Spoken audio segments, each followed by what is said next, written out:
Smarties, welcome to your educational channel Smart Learning with Ritu ma'am. Class 11th students का maths का second chapter आगे continue करते हैं और आज हम समझेंगे the different types of graph of real functions and their algebra. Look here one by one. Real valued function, real functions आपको मैंने प्रीवियस वीडियो में भी समझाया था, एक बार फिर से समझ लीजिए। रियल फंक्शंस उन्हें कहते हैं जिसमें डोमेन और रेंज दोनों रियल हो।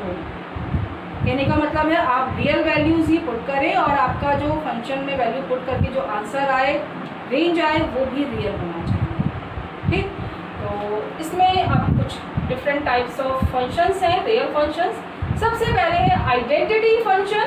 Function F such F from R to R defined by fx equal to x, identity function fx equal to x, very important, for each x belongs to r is called identity function। अब आप समझिए इसका domain और range क्या क्या होगा।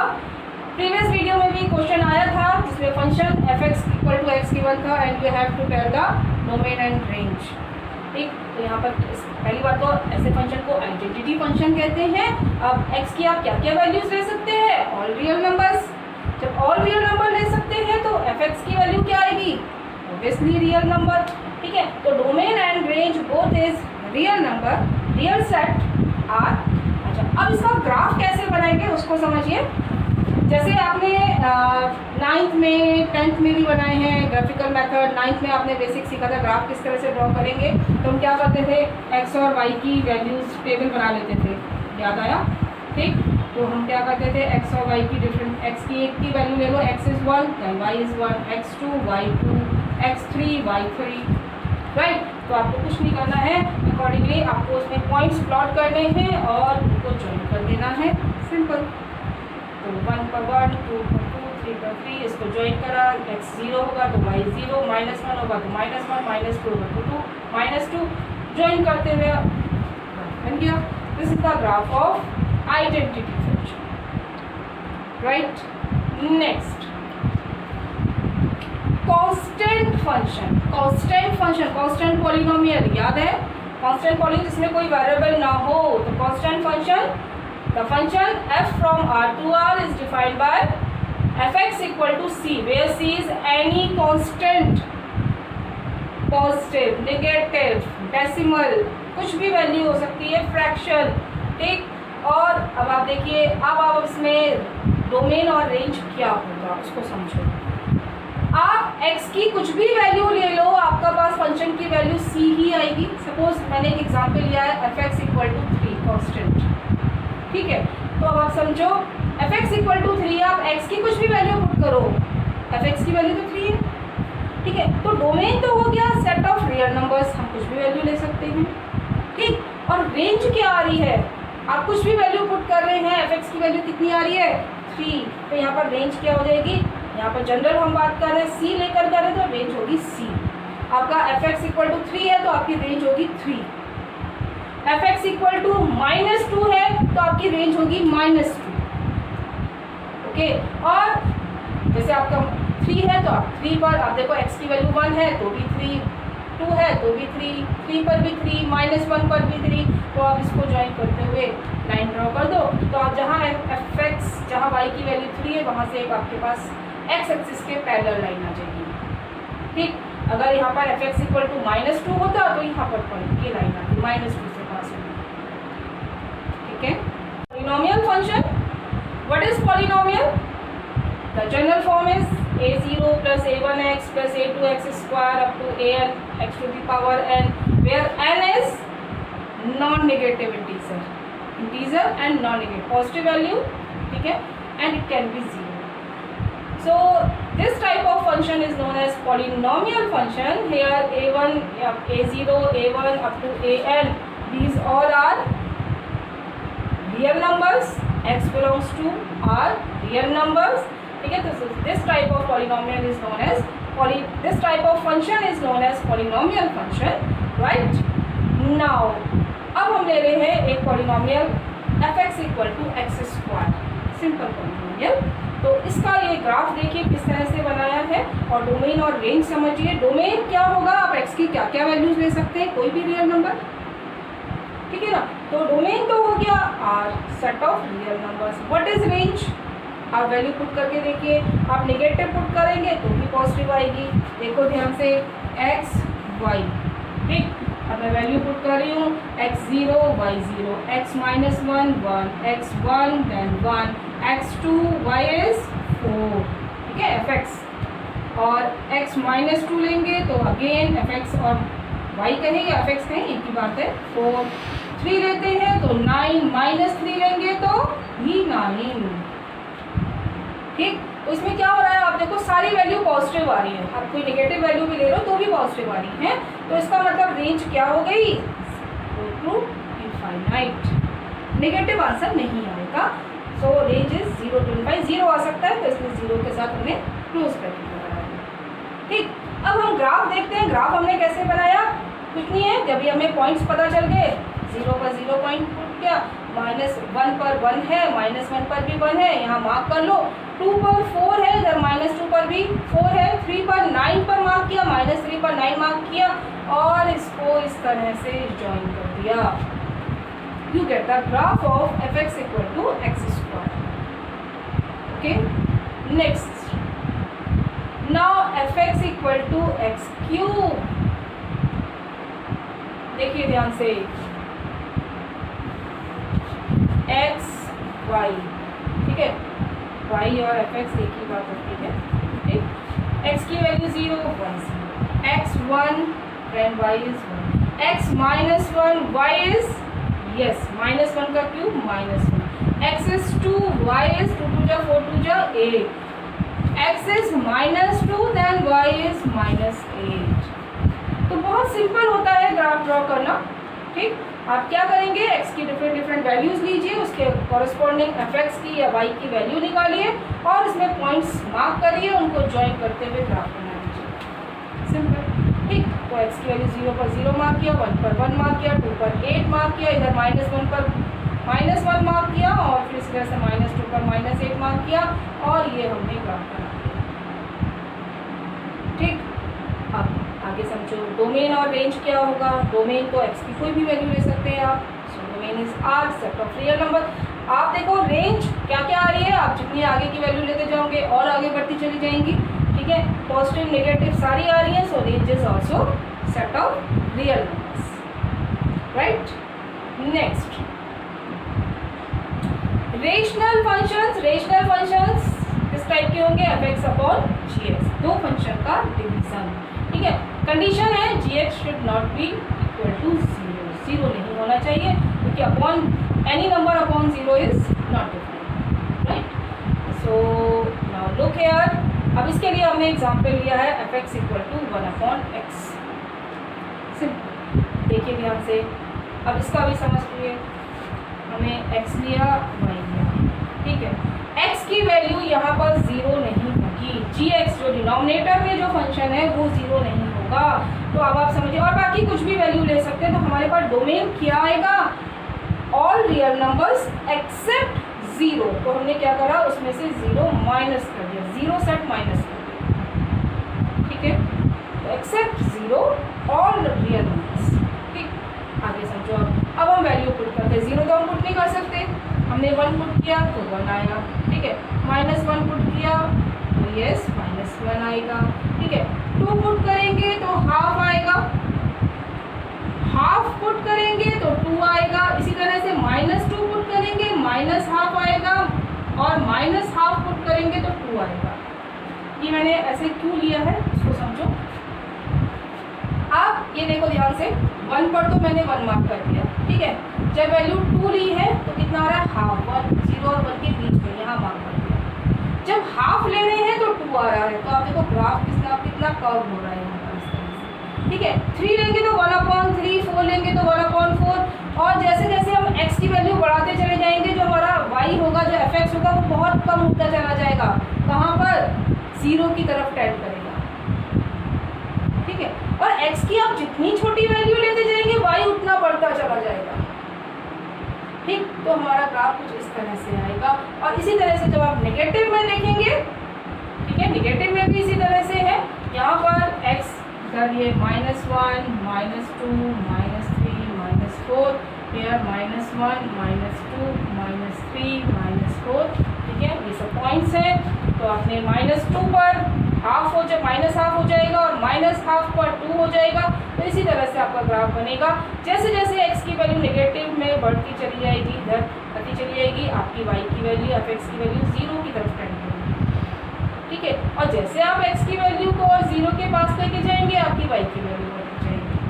तो आपका ग्राफ इस तरह से ओके।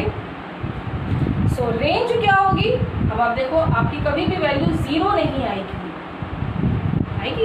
ना, ठीक। तो 0 और से तक कुछ भी आ सकती है, नेगेटिव में भी आ सकती है। आप देखो अगर नेगेटिव 0 नहीं आएगी बस, तो रेंज भी हो गई real set except the value 0। Okay, next देखिए, नेक्स्ट इज मॉडुलस फंक्शन। आपके पास 2.3 एक्सरसाइज में क्वेश्चन भी था, f(x) = minus of mod x था वहाँ पर। तो mod x मैंने आपको समझाया था। mod x क्या करता है, ये नेगेटिव वैल्यू को पॉजिटिव में कन्वर्ट कर देता है, ठीक है। अगर मैं इसको और डिफाइन करूँ तो f(x) को हम mod x को हम ऐसे लिखते हैं, x < 0 पे -x, x < 0 पर 0। कहने का मतलब क्या है, समझो इसको। अगर आप x की वैल्यू नेगेटिव लेंगे, मैं इसकी टेबल बना रही हूँ, x y, समझना ध्यान से। x की वैल्यू 0 ली तब तो 0 है, ठीक है ना। x की वैल्यू -1 लेंगे तो x की वैल्यू नेगेटिव लेंगे तो f(x) क्या है, -x, माइनस ऑफ -1 क्या आई 1। x की वैल्यू -2 लेंगे तो हमें ये वैल्यू लेनी है, x की वैल्यू पॉजिटिव लेंगे तो हमें ये फंक्शन लेना है, ठीक है। तो -2 लिया तो माइनस ऑफ -2 करेंगे तो कितना आ गया। अब x की वैल्यू आप 1 लीजिए, x की वैल्यू 1 है तो फंक्शन हमारा x है, तो कितना आ गया 1, 2 पर कितना आ गया 2। ये बात समझ आई। x की वैल्यू इफ x = -3 है तो फंक्शन क्या हो जाएगा, माइनस ऑफ -3, कितना आया 3। आप ऐसे भी समझ सकते हैं, ठीक। तो आप नेगेटिव पर -(x) है, पॉजिटिव पर x, ठीक। तो इस तरह से आपके पास सारी वैल्यूज y की पॉजिटिव आएंगी। ग्राफ ड्रॉ करना है, कोई दिक्कत नहीं है, 1 पर 1, 2 पर 2, 3 पर 3, यहाँ करा -1 पर भी 1, -2 पर 2, -3 पर 3, ज्वाइन करते चले जाओ, ये आपका graph, simple, right. Domain x की आप कोई भी वैल्यू ले सकते हैं। So domain is set of real numbers. अच्छा, अब रेंज देखिए, आपकी वैल्यू कभी भी नेगेटिव नहीं आएगी, पॉजिटिव आएगी। सो फ्रॉम 0 टू इनफाइनाइट 0 आ सकती है, सो ओपन ब्रैकेट नहीं क्लोज ब्रैकेट, यस, ठीक। नेक्स्ट देखिए, वेरी इंपॉर्टेंट, सिग्नम फंक्शन। क्या होता है सिग्नम फंक्शन? f(x) को हम इस तरह से डिफाइन करते हैं, mod x upon x when x is not equal to 0 and when x is 0 then it is 0. x is 0 then value is 0. If x is not equal to 0 then function is mod x upon x.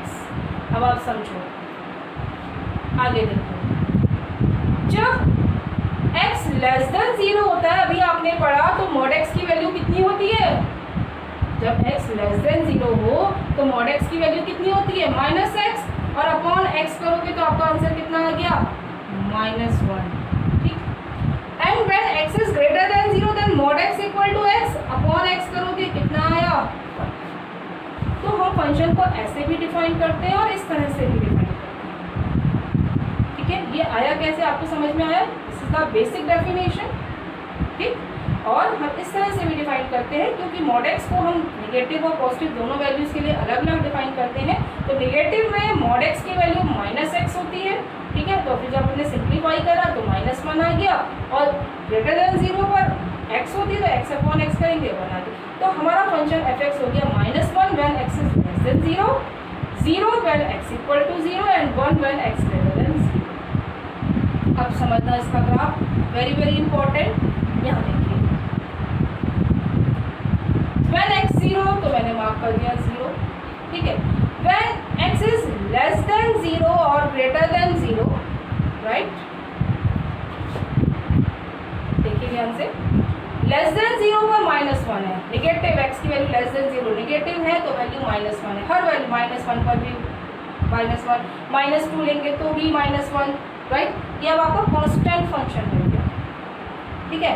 अब देखिए आगे x greater than 2, x greater than 0 पर आपकी value 1 है, आप 1 ले तो भी 1, 2 ले तो भी 1, 3 ले, आपका बिल्कुल कांस्टेंट फंक्शन हो गया। लेकिन ये फंक्शन 0 पर डिफाइन नहीं है, तो आप डिफरेंस समझो, हमने 0 पर एक सर्किल बनाया है, ठीक, और यहाँ पर 0 पर हमने इसको डार्क किया है। इसका डिफरेंस क्या होता है समझना ध्यान से। इसका मतलब ये 0 काउंट होगा, लेकिन यहाँ का जो ये पॉइंट है ये काउंट नहीं होगा। ये मैंने आपको जब मैंने इंटरवल सिखाए थे आपको सेट्स में, वहाँ भी आपको नंबर लाइन पर रिप्रेजेंट करना बताया था कि अगर ओपन ब्रैकेट है तो आप डार्क सर्किल बनाएंगे, ओपन में बनाएंगे नहीं, क्लोज में बनाएंगे। क्या बताया था, जैसे अगर ये है 2,3 रिप्रेजेंट करना है तो आप कैसे करेंगे, ये 2 है ये 3 है, इसको डार्क कर दीजिए, इसको डार्क कर दीजिए, ठीक है, तो ये आपका 2,3 हो गया। लेकिन अगर 2,3 है, इसको रिप्रेजेंट करना है तो यहाँ 2 लिया, ये 3 लिया, इसको एक सर्किल, यहाँ पर एक छोटा सा सर्किल बनाइए और फिर लिख करिए इसको डार्क। तो कहने का मतलब क्या होता है कि 2 और 3 इंक्लूड नहीं है, ठीक है। और अगर हम उसको अगर फिल कर दें तो इसका मतलब 2 और 3 इंक्लूडेड है, ठीक है। तो यहाँ पर इस ग्राफ के लिए ये पॉइंट इंक्लूड नहीं है, मतलब 0 इंक्लूड नहीं है। इस ग्राफ के लिए भी 0, इधर ये 0 इंक्लूड नहीं है, ठीक। और यहाँ 0 यहाँ पर इंक्लूड होना है, ठीक है, यहाँ पर आ रहा है 0, तो इधर 1, इधर -1 एंड 0, इन दोनों ग्राफ से 0 नहीं आ रहा है, 0 यहाँ से आ रहा है, ठीक है। अब आप देखो रेंज क्या क्या आ रही है, तो 0, -1 और 1, इसके अलावा और कोई वैल्यू नहीं आएगी, so this is the range, right. Next is greatest integer function. Look here, the function f from R to R defined by fx equal to greatest integer x। इस तरह से क्लोज ब्रैकेट के अंदर अगर x लिखा है तो आप इसको इस तरह से बोलेंगे greatest integer function for each x belongs to R is called greatest integer function. अब इसको डिफाइन कैसे करेंगे उसको समझो। ग्रेटेस्ट इंटीजर आप ये समझो कि जैसे आप ग्रेटेस्ट इंटीजर 2 ले रहे हैं, ठीक, ग्रेटेस्ट इंटीजर 2, इसकी वैल्यू होगी 2। लेकिन अगर आप ले रहे हैं ग्रेटेस्ट इंटीजर 2.3, ठीक, तो इसकी वैल्यू होगी 2। आप क्या करेंगे, ग्रेटेस्ट इंटीजर फंक्शन की वैल्यू निकालने के लिए आप x से लेफ्ट साइड मूव करो, जो पहला इंटीजर आ रहा है दैट इज द आंसर, ठीक। और समझो अगर सपोज आप निकालना चाह रहे हैं 3.6 ग्रेटेस्ट इंटीजर, तो 3.6 3 और 4 के बीच में आएगा, आप लेफ्ट मूव करेंगे तो कितना आया 3। और समझेंगे ग्रेटेस्ट इंटीजर 0.3 कितना आना चाहिए, 0.3 यहाँ आएगा, इससे लेफ्ट मूव करा तो पहला इंटीजर क्या आएगा 0। और आगे समझो -1.3, ध्यान से देखना, 1.3 -1 और -2 के बीच में आएगा, और आप इससे -1.3 से लेफ्ट मूव करोगे तो पहला इंटीजर क्या आया -2, आएगा सर में। तो ग्रेटेस्ट इंटीजर को आप कैसे डिफाइन करेंगे, देखिए ध्यान से, ग्रेटेस्ट इंटीजर की वैल्यू होगी -1 जब x लाइज बिटवीन -1 to 0 हो। ध्यान रहे -1 पर 1 होगी, -1 ही होगी, ठीक है, लेकिन -1 और 0 नहीं लेना है, ठीक, -1 के साथ इक्वल साइन है, 0 के साथ इक्वल साइन नहीं है, तो वैल्यू -1 होगी, 0 से लेस हो और -1 और 0 के बीच में हो, -1 भी लेंगे, ठीक। आगे देखिए, अगर बिटवीन 0 to 1 है, 1 नहीं होना चाहिए, 0 हो सकता है, ठीक, तो वैल्यू कितनी होगी, 0 और 1 के बीच में आप ग्रेटेस्ट इंटीजर निकालोगे कितना आएगा 0। आगे समझो, अगर 1 और 2 के बीच में है, 2 नहीं लेना है, 1 को इंक्लूड करना है, 1 के साथ इक्वल साइन, लेफ्ट साइड में सब में इक्वल है, राइट में नहीं है इक्वल, क्योंकि ग्रेटेस्ट इंटीजर 2 हो जाएगा, लेकिन 2 से कम होगा और 1 तक, 1 और 2 के बीच में होगा तो उसकी वैल्यू 1 होगी, 1 पर भी 1 होगी 2 पर भी 2 होगी, ठीक है। तो इस तरह से आप समझो ध्यान से। अब इसका ग्राफ यहाँ देखो, जब x की वैल्यू -1 और 0 के बीच में है, देखो तो वैल्यू कितनी आ रही है -1, तो इसका ग्राफ ये है, ये वाला पार्ट, ठीक है। आप देखो ध्यान से, -1 पर -1 और 0 से लेस पर -1 आ रही है, ठीक। अब इन दो डॉट्स का मीनिंग समझो, एक मैंने डार्क सर्किल किया है, एक मैंने ब्लैंक सर्किल किया है। डार्क सर्किल का मतलब है ये पॉइंट इंक्लूड होना है, और ब्लैंक सर्किल मीन्स इस पॉइंट को इंक्लूड नहीं करना है। कहने का मतलब है -1 पर तो वैल्यू यहाँ से आएगी -1, लेकिन 0 पर वैल्यू यहाँ से नहीं आएगी, इस वाले पार्ट से आएगी। आई बात समझ में, ठीक है। तो आप अब x की वैल्यू 0 और 1 के बीच में हो तो ग्रेटेस्ट इंटीजर फंक्शन की वैल्यू कितनी आएगी? 0। इसमें आप 0 काउंट करेंगे, लेकिन 1 नहीं लेना है।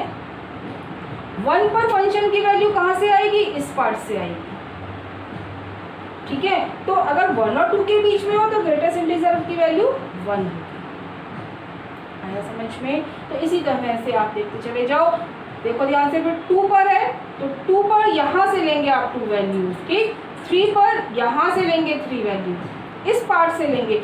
ये फंक्शन हमारा कंटिन्यूअस फंक्शन नहीं है, अब आगे पढ़ोगे कॉन्टिन्यूटी वगैरह अलग टॉपिक है, ठीक। इसमें आप देखो फंक्शन हमारा ग्राफ जो हो रहा है ब्रेक हो रहा है, डिसकंटिन्यूअस फंक्शन है ये, ठीक।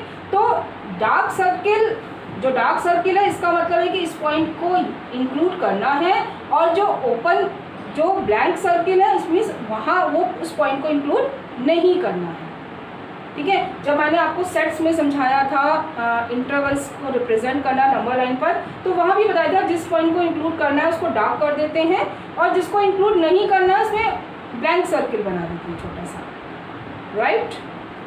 अब यहाँ समझो आगे। अब इस फंक्शन की रेंज और डोमेन दोनों आपको निकालने हैं। डोमेन क्या होगा? आप x की क्या क्या वैल्यूज ले सकते हो? x की आप कोई भी वैल्यू ले सकते हो, पॉइंट में, माइनस में, 0, 1, 2 कुछ भी ले सकते हैं। तो डोमेन तो हो गया R, राइट। अब रेंज समझो, आपके पास fx ग्रेटेस्ट इंटीजर की क्या क्या वैल्यू आ रही है? या तो 0 आ रही है, या 1 आ रही है, या 2 या 3, या -1, -2, -3, ओके। इनके बीच की कोई वैल्यू नहीं आ रही है, ठीक। तो आपकी रेंज क्या हो गई? All integers, right. थोड़ा सा डिफरेंट ग्राफ है, नहीं समझ में आए फिर से वीडियो को देखिएगा, उसको समझने की कोशिश करिए। अब यहाँ पर आपके सारे ग्राफ कंप्लीट होते हैं। इसमें एक पार्ट और है, अलजेब्रा ऑफ रियल फंक्शन। इसमें आपके पास 2 एग्जाम्पल्स भी हैं और एक मिसलेनियस एक्सरसाइज में भी क्वेश्चन है। तो अगर 2 फंक्शंस का एडिशन चाहिए तो दोनों को अलग अलग ऐड कर दो, ठीक है। 2 फंक्शन को सब्ट्रैक्ट करना है, सेपरेटली सब्ट्रैक्ट करेंगे। इसी तरह से a टाइम्स करना है, किसी स्केलर से मल्टीप्लाई करना है कांस्टेंट से, तो फंक्शन की वैल्यू को a से मल्टीप्लाई कर दो। 2 फंक्शन का प्रोडक्ट है तो सेपरेट fx इंटू gx हो जाएगा। इसी तरह से डिवीज़न में भी, डिवीज़न में ध्यान रखेंगे कि gx की वैल्यू 0 नहीं होनी चाहिए।